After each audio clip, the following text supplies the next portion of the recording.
Kita ke informasi lainnya, Saudara. Koalisi NGO HAM Aceh mengapresiasi pengakuan negara atas pelanggaran HAM berat yang terjadi di Aceh.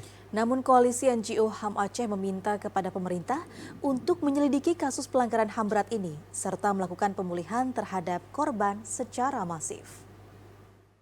Menteri Koordinator Bidang Politik, Hukum dan HAM Menko Polhukam Mahfud MD atas nama Presiden beberapa waktu lalu mengakui dan menyampaikan rasa penyesalan negara terhadap sejumlah kasus pelanggaran HAM berat yang terjadi di Aceh puluhan tahun yang lalu.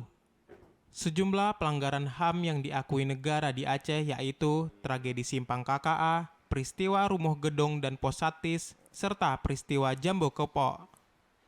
Pemerintah pun akan melakukan pemulihan hak-hak korban pelanggaran HAM berat secara adil dan bijaksana tanpa meniadakan penyelesaian secara yudisial.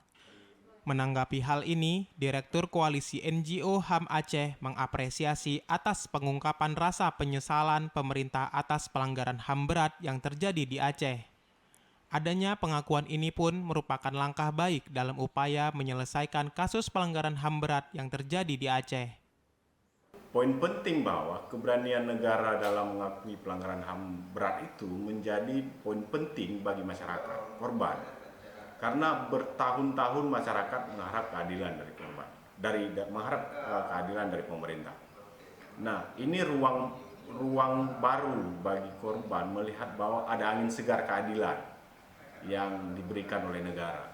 Karena penantian panjang itu ada hari ini korban yang sudah meninggal, yang tinggal keluarga korban. Nah, penantian panjang inilah yang menjadi poin penting bagi pengungkapan kebenaran di peristiwa pelanggaran HAM di Aceh.